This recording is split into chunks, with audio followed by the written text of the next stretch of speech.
Thank you so much for having me. I'm very excited to be here. So today we're going to be talking about my perspective as a geriatrician of taking care of somebody with dementia. We're going to talk about what dementia is, what that means, what we should be doing, what the future looks like. So we have a lot of ground to cover. And hopefully we'll get through everything and have plenty of time at the end. So thank you again for our Catholic Charities and Holly Quike for inviting me. This is a real honor. This really is one of my passions. It's one of the things I love talking about. Anybody who knows me knows that I can talk forever. So hopefully, like I said, I will stay on time. Most important things for today that if you take anything away is, what is dementia? Why is it important that we talk about it? And what does everybody who's looking after somebody with dementia really need to know? So I always tell people when we talk about dementia that yes, it's a memory disease, but it's a memory disease that makes somebody incapable of looking after themselves. So yes, you can be forgetful, but somebody with mild memory problems can still go about their life. I think there's a lot of people who are absent-minded and forgetful and still pay bills and still pay taxes and still drive cars. And that's not dementia. Dementia is having problems with day-to-day activities that make somebody not capable of looking after themselves. I also like to remind people that when you really think about dementia in the end, it is a form of brain damage. I feel like this is a really important lesson for anybody, including physicians, to remember, because when somebody does something that's uncharacteristic for themselves, if you remember that they have brain damage, it makes it a lot easier for us to understand why somebody acts the way that they do. Unfortunately, most forms of dementia are progressive, which means that it gets worse over time. There are very, very few types of dementia that are reversible, that can actually be fixed, and very few, unfortunately, that can be stalled or come to a point of severity and then not get worse over time. Life expectancy varies tremendously depending on diagnosis. There are types of dementia that unfortunately people pass away from in 6 months. There are people, unfortunately, who may have a 2-year life expectancy. Most people with Alzheimer's disease, it can be up to about 10 years. So there's a huge variety. And if people have different types of dementia, like vascular disease, they can live 10, 20, 30 years, depending on what caused that vascular dementia. And we'll talk more about that in a minute. Right now, there are no medications that stop progression of dementia, of progressive dementias. There's not any medications that make memory loss and dementia better. And we'll talk more about medications as we go further. But again, just to remind, dementia is an illness that makes a person both forgetful and makes them unable to look after themselves. So how common is it? These are 2022 statistics. It unfortunately is extremely common and is only getting more common as the world ages and lives longer. 6.7 million Americans currently have the diagnosis of Alzheimer's disease. Realistically, this is probably an underestimate.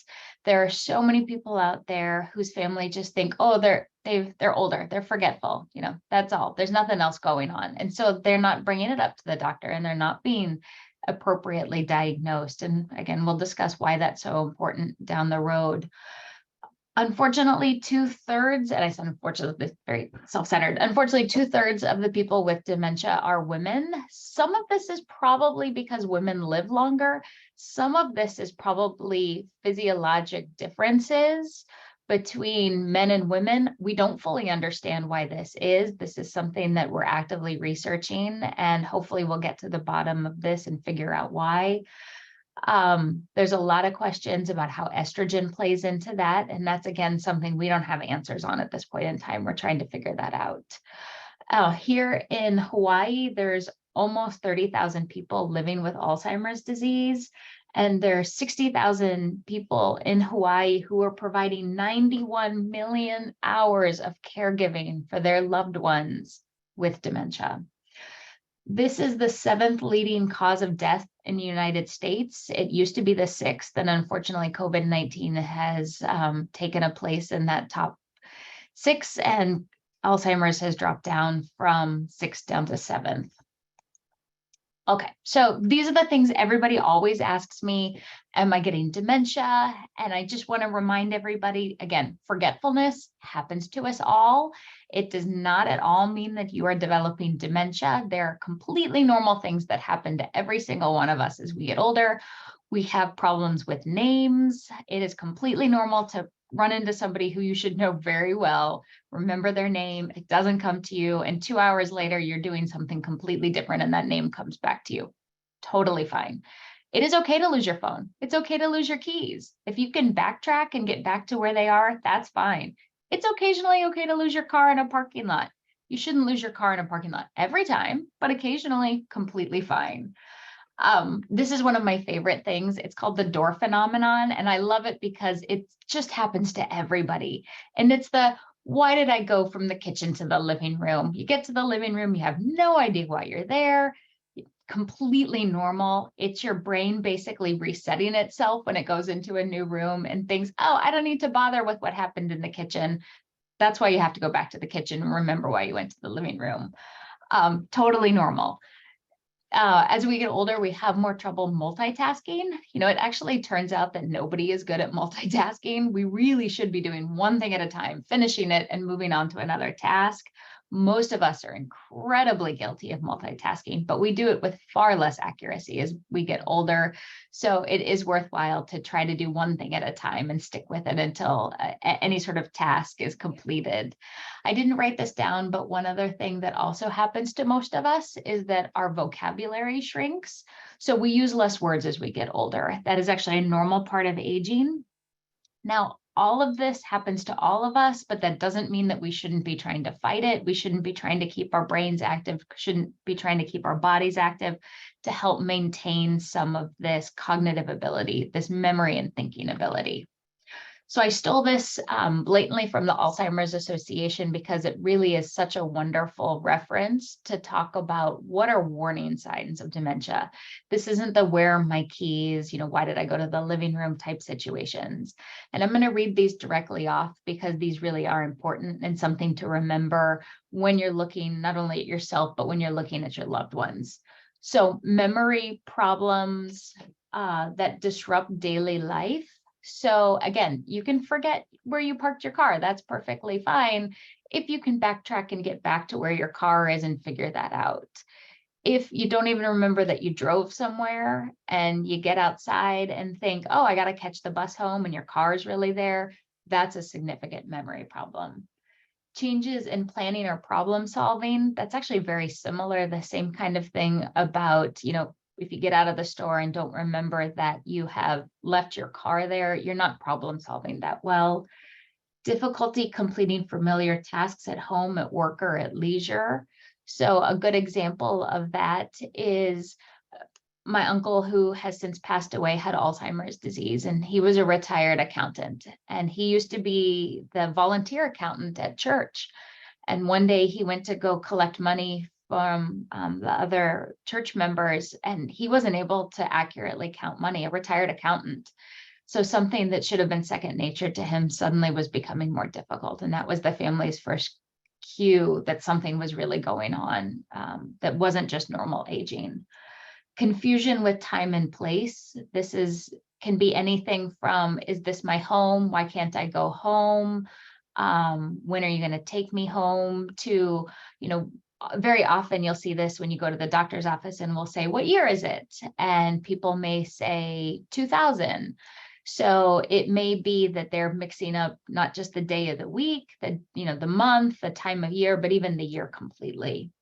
Trouble understanding visual images and spatial relationships. One of the things that you might notice here is problems with driving. So I have several patients who have lots of scratches on their car, and it's because their dementia has now gotten to a point where they can't tell where the car begins and ends, or where, the pylon is, or a pole or another car is.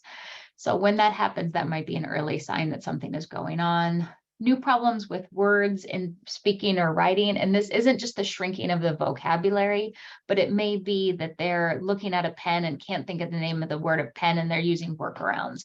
That thing over there that you write with, I don't remember what it's called.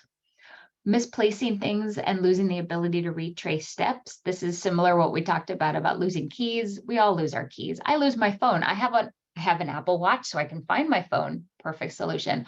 I have put an air tag on my husband's keys because he can't remember where they are. So if you remember that you've lost something, you remember how to retrace your steps and you find it, that is fine. If you don't even know that it's lost and have no idea where it went or how to retrace where its location is, that's much more concerning. Decreased or poor judgment. So people may start making unsafe decisions, which is uncharacteristic to the person that they are. Withdraw from work or social activities and changes in mood and personality.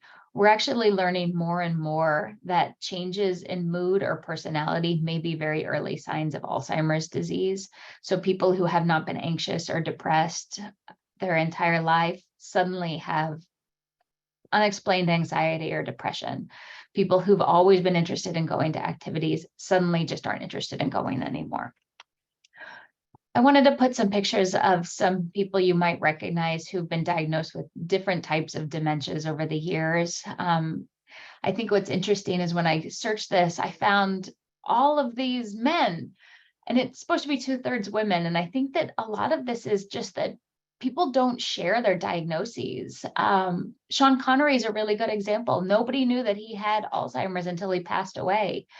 And I even read a fascinating article when I was pulling up these pictures is, if we talk about things more, then people will feel comfortable talking about things more. There's been a few people who've been in the news lately because they have unusual types of dementia. So Robin Williams had Lewy body dementia, which we'll talk about in a moment. And then, see, there you go. There's my name problems. Willis, he has frontotemporal dementia, which is primarily for him an aphasia type dementia, which means he has problems with your words. And then Jack Hanna, he's been on the news lately also. His family has been sharing how severe his Alzheimer's is. And then just in the last couple of weeks, I should have added her on, but Rosalind Carter, who actually has a wonderful organization, the Rosalind Carter Institute for Caregiving, has also been diagnosed with early dementia. Okay, so I wrote this again because I am a broken record and I feel like the things that are important are really important and we need to make sure we talk about them. But dementia is just not memory problems. It's memory problems and thinking problems and cognitive issues that make somebody unable to look after themselves. So dementia is a broad category. And then there's the different types of dementias. Worldwide, Alzheimer's is the most common. We used to think that vascular dementia was probably the second most common, and that's actually dementia from strokes or dementia from bleeding in the brain or dementia from low oxygen flow. But in the end, it's probably going to be this Lewy body dementia, which is going to be the second most common after Alzheimer's. So Alzheimer's is the one we think about with, and we'll talk much more in detail about Alzheimer's in specifics. But Alzheimer's is the one we think about with short-term memory problems that progress to long-term memory problems. Vascular dementia can be a completely different situation for different people because wherever that brain damage was because of stroke or bleeding, that's where you get the limitations. What we see a lot of the time is people with a whole bunch of teeny tiny little strokes that will actually be completely silent. People don't even know that they have them. And then after they have several of them, they start having memory problems or start having issues with their day-to-day abilities. Dementia and Parkinson's disease is exactly what it sounds like. Parkinson's, unfortunately, increases people's risk for dementia. And when that happens, it means that they have Parkinson's symptoms that then also turn into dementia symptoms. Lewy body disease is actually kind of feels like the opposite. It's when people start having dementia symptoms, very commonly, very, very vivid hallucinations include this. Like I've had a patient tell me the tree across the street is on fire. The fire department just pulled up and they're putting the fire out that's occurring in the tree, none of which was happening, but they could describe it to me in detail. And then as their dementia progresses, they start developing what looks like Parkinson's disease. And then frontotemporal dementia. And frontotemporal dementia is another actually bigger category. It includes like the primary progressive aphasia that Bruce Willis, I remembered his name eventually, Bruce Willis has, but it also includes personality changes. And I thought one of those, again, kind of very touching shares that his family released was that before he was diagnosed, one of the daughters said, I just thought he was withdrawing. I thought he wasn't interested in me. He wasn't interested in my life. And then they realized that he was developing dementia. And she said, oh, wait, this isn't my dad. This is his dementia. He would never withdraw. He would never do that. So it's really lovely when people can put, as much as they feel comfortable, their family situations out like that, because then other people understand that it's not just them. This is something that's in the news all the time, and we're going to talk more about Alzheimer's disease for the next several slides very specifically. But we talk about what brain changes we see with Alzheimer's disease. And these are the two, when we look at slices of the brain after someone's passed away, so we actually put it under a microscope and we can see these things, the beta amyloid plaques and tau protein tangles. These are what prevent electrical signals from one side of a cell to another cell, and also, unfortunately, kill the brain cells. And we'll see more of that in just a moment. But Alzheimer's disease, this is the one that we most think about when we talk about dementias. This is the part that starts in that short-term memory center and then spreads out to the rest of the brain as the disease progresses. And I know another talk that I believe Catholic Charities had hosted earlier this year had this exact same slide. And I think it's because all of us in the dementia care community really just find it so incredibly impactful. You know, a brain should be like a baby. It should be big and pink and fat, and it shouldn't look underweight and shriveled. And that's what severe Alzheimer's, severe dementia looks like. It looks like a significant amount of that brain has actually died off and the brain is shrunk. That's why dementia affects everything. It's not just memory, it affects an entire person's body. So how do we diagnose dementia? First off, somebody needs to give us a clue that something's going on, because people with dementia can actually come to the doctor and hold a perfectly fine conversation, sound like everything is completely fine and go on their merry way. And if you don't tell the doctor or the nurse practitioner, whoever you're seeing, that something's going on, we're not going to figure it out until quite a bit down the road. So we need family, we need friends, we need caregivers to say, hey, something's going on with my loved one here. We're going to bring in, have us do a full physical exam, because we're going to look for things like Parkinson's disease or balance issues, or word finding difficulties that can lead us in one diagnosis or another. We're going to do blood tests. We got to make sure there's not something like kidney disease or liver disease or thyroid problems or vitamin deficiencies that's causing these issues that the families are seeing, these changes that people themselves might be seeing as well. We're going to do brain imaging. We're going to primarily do brain imaging because we want to make sure we're not missing something else. Most CAT scans and MRIs for people who have Alzheimer's disease, especially early in the disease, really don't look abnormal at all. They look perfectly fine. So we're looking for things like strokes, like bleeding, like masses, like fluid collections in the brain. And as time goes on, we're probably going to be doing more specialized testing, like lumbar puncture. This is a spinal tap, and very specialized PET scans. This is a specialized brain scan. We're not doing these very regularly at this point in time, but as treatments progress and advance, we'll probably be doing these more often. At this point in time, we're not offering those here in the state of Hawaii outside of clinical trials, except for in very unusual situations. Okay, so why do we need to be diagnosed? Well, we need to plan for the future. If someone has a progressive disease, we need to start thinking, at least, brainstorming, what's it going to look like when that person can't drive? What's it going to look like when that person can't live alone? What's that going to look like when they need help grocery shopping, when they need help cooking, when they need help bathing, when they need help dressing, when they need help toileting? What is that all going to look like?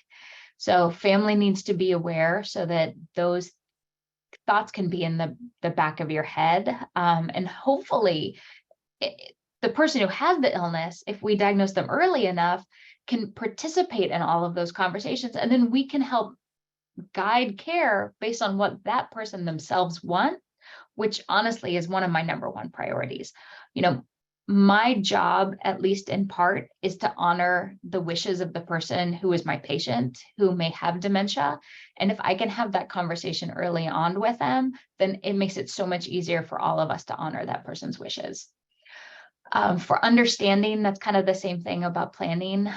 For safety, if you've ever seen any of my other talks, or if you've ever come see me in clinic, I tell people my goal is safety and health. If I can maintain those two things, everything else is gravy. So especially we'll talk in a few minutes about a little bit about behaviors that can be associated with dementia. If somebody is safe, if somebody is healthy, everything else is okay. And then for treatment's sake. Okay, so I'm just going to run through the stages of dementia, because these are the stages that I use most frequently, and I find the ones that are usually easiest for most people to understand. These are the ones most medical communities actually use as well. So mild, moderate, severe, and end stage. And we'll talk more about end stage as we get closer to that. But mild, people are disoriented to date, naming problems, short-term memory problems. Usually long-term memory at this point is actually very, very good and may even be better. People are suddenly accessing all this long-term memory. Very commonly, people have decreased insight into their disease at this point. Sometimes at very early illness, they realize they're having memory problems and they're very frustrated by it and become very anxious and very frustrated. But a lot of people with mild dementia have absolutely no idea that they have dementia.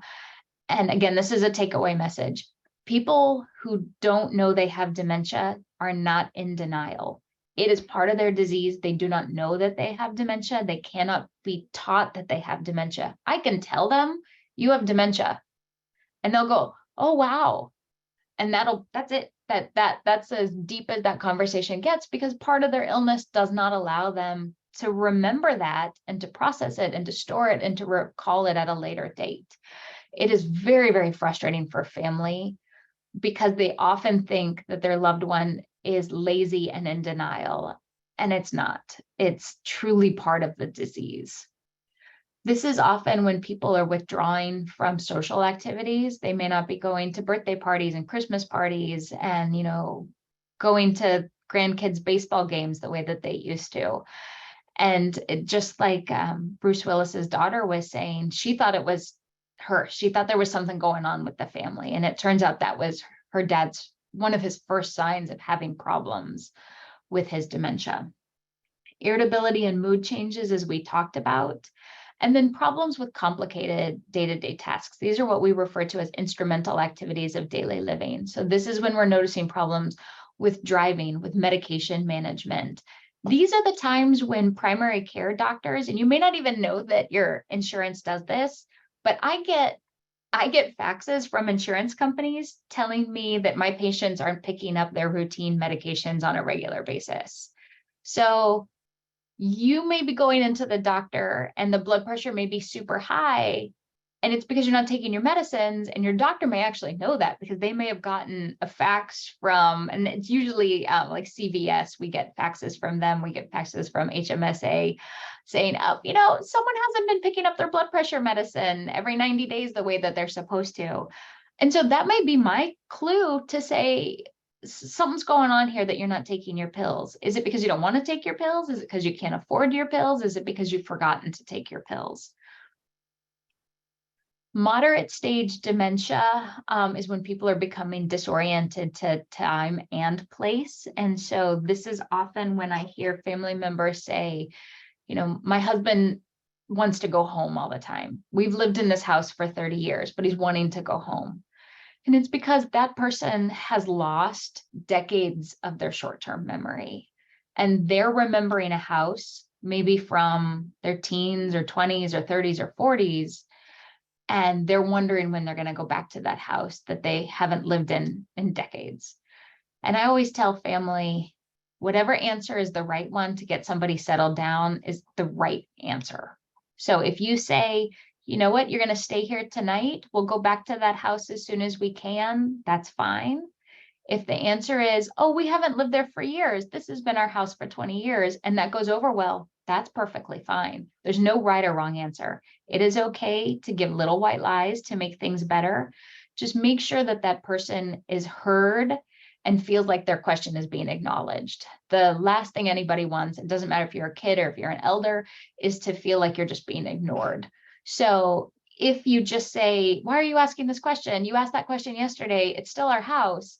Then the person who's asking the question is likely to feel not heard and frustrated and agitated, and maybe even get so upset that they could even become, unfortunately, physically violent. So make sure it feels like they're being heard and their question is being acknowledged, even if it's not 100% the right answer, the accurate answer. It's okay to fudge on these things.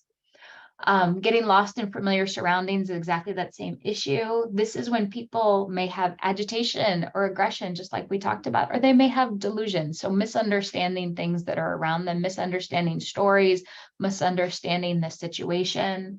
They can become restless, anxious, and depressed. And they're having more problems with what we call activities of daily living. These are simple activities such as bathing and dressing. So I hear very commonly from a lot of people, mom wears the exact same clothes every single day. How do I get her to stop wearing dirty clothes? Well, people have favorite clothes. We all do. So if somebody has a favorite set of clothes that they just absolutely love to wear and would wear it every day, maybe you do laundry while they're asleep. Maybe you take it out of the hamper, put it through the wash when they're asleep, and put it back fresh and clean the next day. If it's something where they'll even wear it dirty and take it out of the wash machine, you may not be able to just keep dirty clothes in the hamper or in the wash machine. Maybe things have to disappear for a little while. It's okay to kind of hide things if it's causing more anxiety and stress for you and your loved one. That's perfectly fine. Bathing, I hear also very commonly, dad says he takes a shower every day. He hasn't taken a shower in a month. He's starting to stink. It is perfectly okay not to, I laugh at this because my husband's Japanese and you take a shower every day. That's just how it is. And so people tell me they take a shower every day. And as we get older, we lose track of days when we have dementia. And it's okay to not take a shower every day if there is not a health or safety issue. Honestly, most seniors do better taking showers every other day because our skin gets drier as we get older. So an every other day shower, twice a week shower, perfectly fine. If we start running into significant skin issues or we run into hygiene issues like recurrent urinary tract infections, then bathing is going to need to happen more often. It is okay to come up with creative answers as to why somebody needs to take a shower. So I have patients who basically only take showers when they go to the doctors or they have to meet family for an outing. I have multiple patients who only get their hair washed when they go to the hairdresser. So every week, once a week, they go to the hairdresser and get their hair washed. And then in between that time, they may wipe themselves down with wet wipes, body cloths, that kind of thing. Any of that is perfectly fine.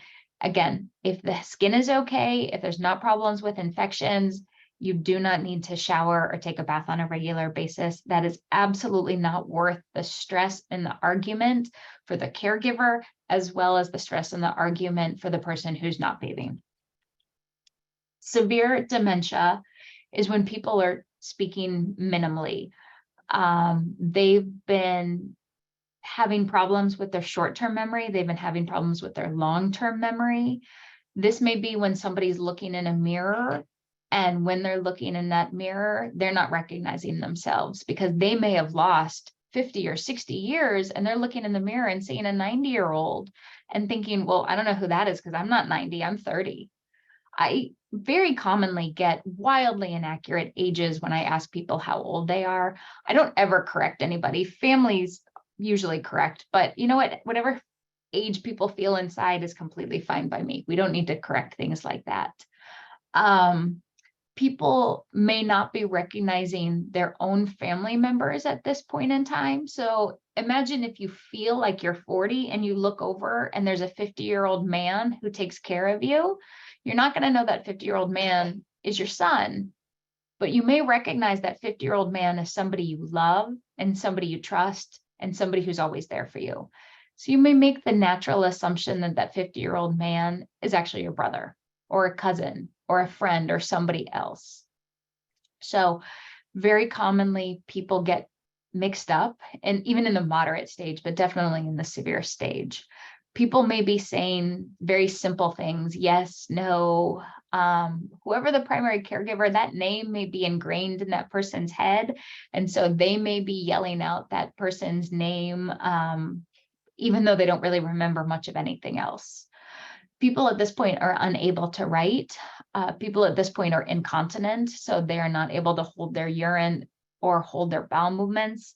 And that's an actual physiologic, that's a physical inability to know when they're urinating, to know when they're having a bowel movement, and are wearing Depends or diapers at all of this time. And they're requiring assistance with nearly all activities of daily living, going to the bathroom, dressing, bathing, grooming, brushing teeth, brushing hair, all of those things. And then it is worthwhile to say that people pass away from dementia. It is a terminal condition for most types of dementias. Again, there are those very few and far between that people actually can improve from, but the majority of dementias are something people pass away from.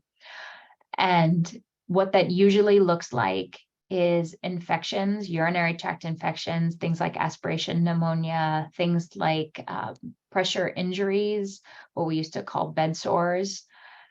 People who have end-stage dementia have an immune system that just doesn't function properly. And so they're going to be much more likely to get ill. They're going to have problems with swallowing. You're going to do everything right. And somebody with end-stage dementia, even if you sit there and are as patient as the day is long and, hand feeding people and giving thickened liquids and pureed solids, and things are still going to go down into the lungs because people's bodies are just not working the way that they're supposed to. And this is when we ask hospice to come in and help provide end-of-life care so that a caregiver has all of the extra care and education and assistance and resources and hospital beds and all of those things that anybody would hopefully need. And the person with dementia is well taken care of with that extra layer of care that hospice can provide. Okay. Talking about medications, I promised some medication talk. There are, at this point in time, 2 classes of medications that have full FDA approval and are covered by insurances. And this is primarily for Alzheimer's disease, though some of these are also FDA approved for dementia and Parkinson's disease. These are what we call cholinesterase inhibitors and then NMDA receptor antagonists. Cholinesterase inhibitors are the medicines you might even see ads on TV for. So like Aricept, it's also called donepezil, Exelon, also called rivastigmine. That one comes in a pill and a patch form. And then Razidine, which is also called galantamine. And then the other class of medicine is really just one. It's Namenda or memantine. And that one is approved for moderate to severe Alzheimer's disease. There is a combination pill, this Namzaric, which is donepezil and memantine, or Aricept and Namenda. I don't think I've ever seen anybody take it. The main reason for that is donepezil is generic, memantine is generic, and it's a heck of a lot cheaper to give people 2 generic medicines than one fancy name brand that combines it. These medications slow down memory loss. They do not stop memory loss. They do not make memory better. Some people may notice a little bit improvement in alertness with these medications. We may notice a little bit of improvement in things like anxiety or agitation. And so we might find that we get a lot of benefits from these medications that don't have a whole lot to do with slowing down memory loss. And it is worthwhile to mention when we're talking about slowing down memory loss for these types of medications, we're talking about a 6-month delay in the progression of the disease. And the way that when this was studied, they looked at was a 6-month progression of how much help a person needs or potentially having to move into something like a nursing home. This is the hot button. This is the how, I don't know how many questions I get a day about these medicines. These are the, hot off the press, brand new, what we call monoclonal antibody medications for Alzheimer's disease. So I'll just talk very quickly about Aduhelm. That's the first one. This one is the one that there was all the hubbub about a year and a half ago, somewhere in that ballpark. Because it's, $25,000 a year, and there was going to be all of these Medicare increases for people, and does it really work? Should it even been approved? And FDA actually pulled back and said, you know what, this is for clinical trials only. So many side effects from that one, so little evidence that it actually helped, that it's not available to the general public. Okay, so that gets to the second one. That's this Leqembi medication. This is the one, I literally read an NPR article on it yesterday. So it is in the news right now. It has preliminary FDA approval. It does not have full FDA approval just yet. That will probably come very soon. The VA has actually accepted it as something that they will be providing and paying. Medicare has not approved it yet. I hear rumors that HMSA is looking to also pay for it. None of that has happened. It is also in the ballpark of $25,000 to $26,000 a year.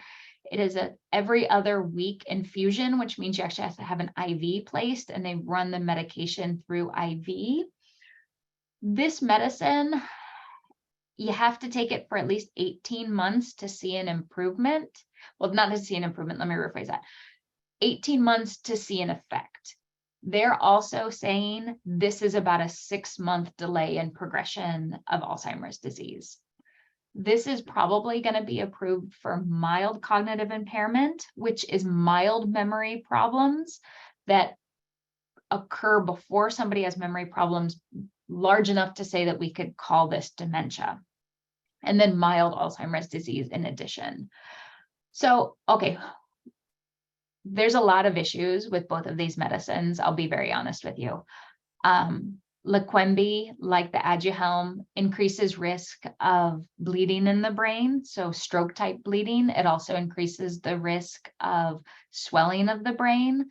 One of the things that we would have to do if somebody was receiving this medication is regular MRIs of the brain to check in and see if any of these side effects may be occurring, even if they're occurring silently.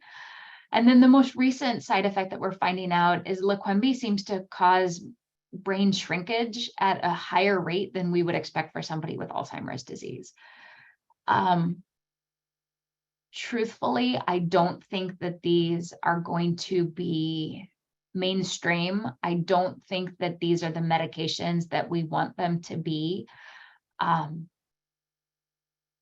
The treatments for Alzheimer's that are really going to make a difference in the grand scheme, we haven't found yet. These are not going to be it. I'm glad that there's research going into Alzheimer's, and there's a lot of money and a lot of research going into Alzheimer's, but this isn't the end point. There needs to be more, and there is more. And hopefully, as time goes on, we will get medicines that have a heck of a lot more impact on the disease. So what do I tell people the best thing for treatment of Alzheimer's or any type of dementia? It's all the stuff that you can't take in a pill form. It's all the stuff that's a really hard prescription. It is exercise. It is brain stimulation. It is socialization.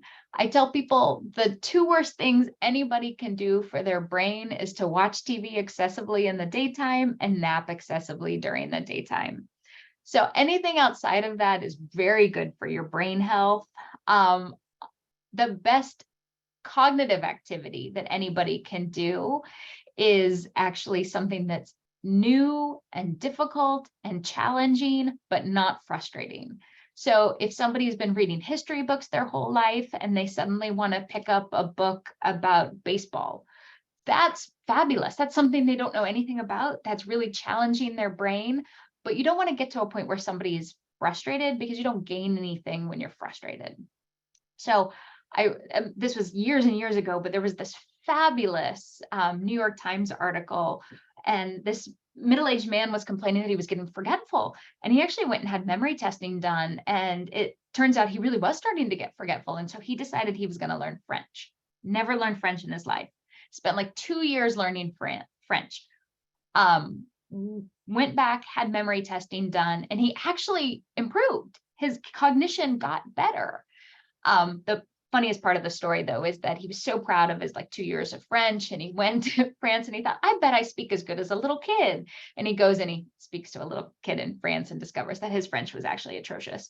But absolutely kudos to him for trying something new and really working to exercise his brain, because even still, it was proven that he had made an improvement in his cognition. Okay. Talking about behaviors, I just wanted a couple of slides about that. Some of this, again, is from the Alzheimer's Association, but please, please, when somebody you love with dementia has agitation or anxiety or aggression, or even is potentially violent, remember that that is their disease. It is not who they have been. They are not doing it because they are personally attacking you. It's because the damage in their brain is making them do it. It is almost impossible to remember this in the moment. So please, please forgive yourself and be patient with yourself when you react in a way that you know deep down is not the best way to respond to somebody's behavioral issues. Try to remain calm. Try to be patient. Try to think about, is pain an issue? Any of us, if you're in pain or not at your best, and you're going to be short-tempered, that's perfectly fine. If somebody's anxious, if somebody is depressed, if somebody is hungry. I was behind a car yesterday who had a license plate that said hangry, and I thought that was awesome, which is hungry and angry mixed together.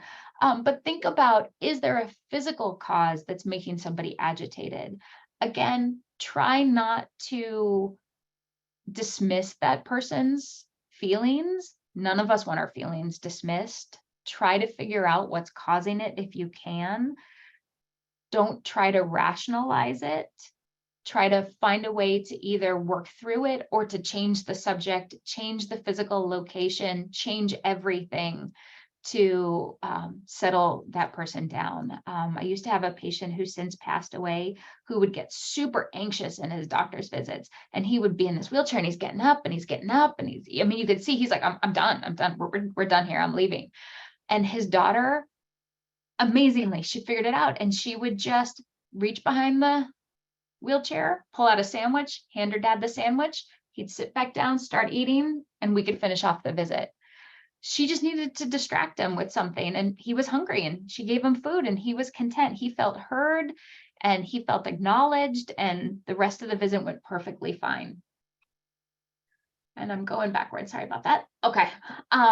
Definitely safety. I know I'm a broken record. I'm okay with that.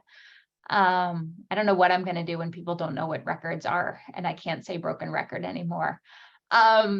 So broken record, if somebody's safety is maintained, everything else is fine. We can work through everything else as long as someone is safe. I tell people medic alert bracelets are absolutely fabulous. The Alzheimer's Association has one. If you're looking for something on a budget, I know this sounds crazy, but a medic alert bracelet can be something as simple as going to Petco and getting a person's contact information, and then the name of the person who's memory impaired on a dog tag. It's dirt cheap. You can attach it to shoelaces. You can attach it to purses. You can stick it in wallets, all sorts of things.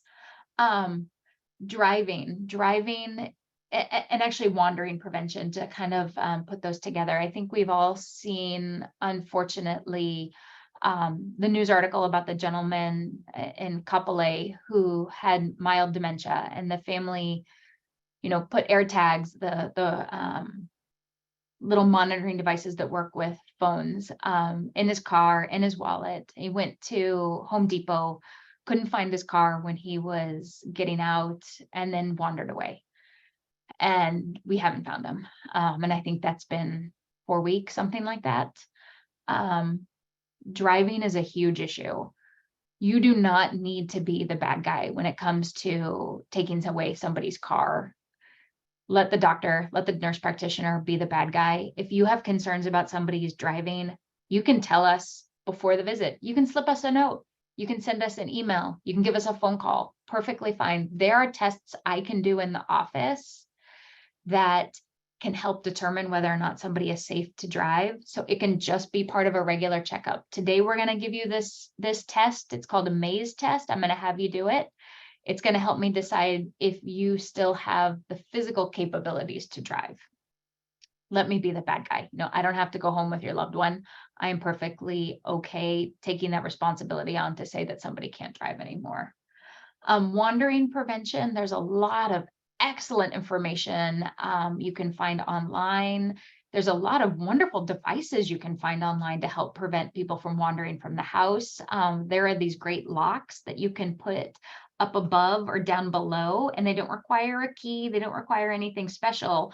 It's just like a flap that holds the door closed, kind of like what you think about with a hotel, if you will. But you put it in a place that somebody with dementia doesn't see it easily and can't problem solve it. That's one of the times when you can use their illness to the advantage of preventing them from wandering.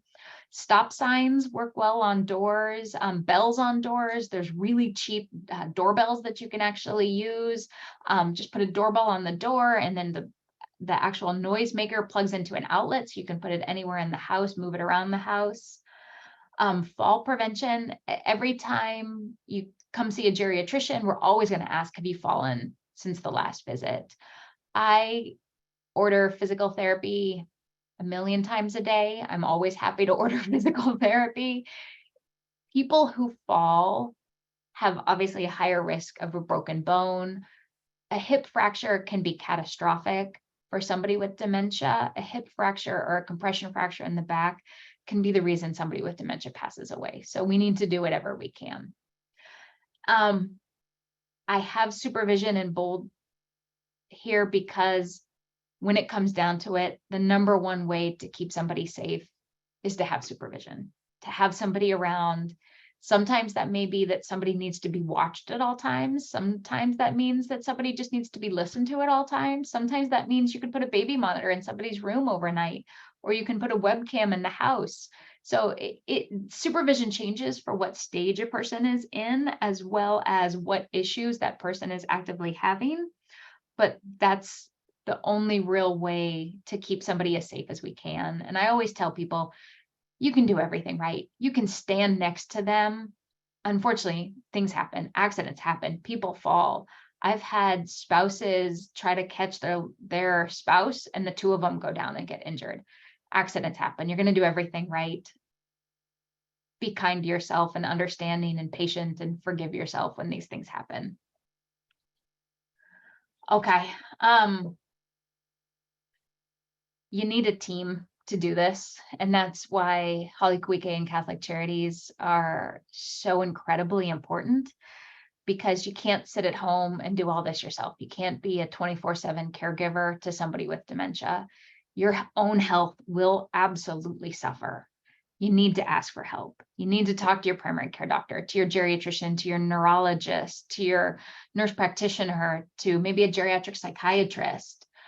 Social workers, that is such an incredible resource. Social workers seem to know the answers for everything. I refer to them almost as much as I refer to physical therapy, because they know, and there's probably social workers on this call who are saying, don't say that, but they know everything. They really do. The home health, skilled home health. Skilled home health is a short-term benefit of somebody's Medicare or Medicaid. This is nursing care, physical therapy, occupational therapy, speech therapy or swallow therapy, and social work. These are benefits, again, that are covered by Medicare, covered by insurance. This is not long-term paid caregiver service. Long-term paid caregiver service is usually out of pocket. Long-term paid caregivers, you pay for yourself, unless you have Medicaid, which is insurance for people with low income, or you have something like long-term care insurance. These are the types of things that social workers can tell you all the ins and outs of. And good places actually to start if you don't have a social worker with your doctor, or if your family member is not attending something like a daycare that you don't have easy access to. It's like Catholic Charities or Alzheimer's Association, Project Donna, or the Area Agency on Aging. These are good places to begin that search to see what resources are out there.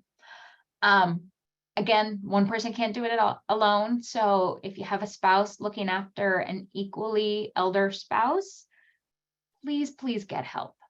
Friends and family are always, we all get this. If you need anything, let me know.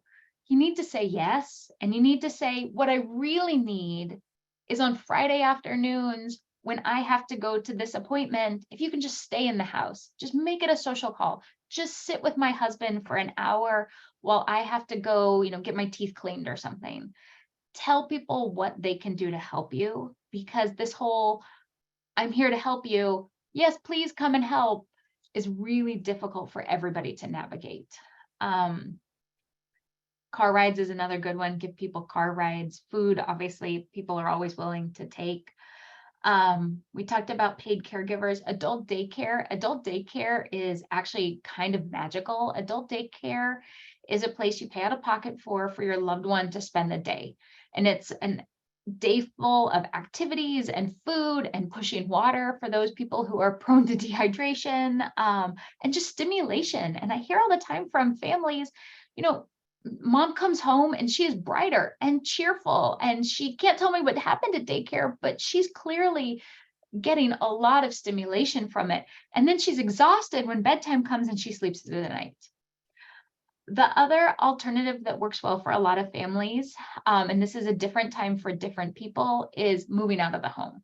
So moving out of the home for something like an assisted living, a care home, a foster home, or potentially a nursing home.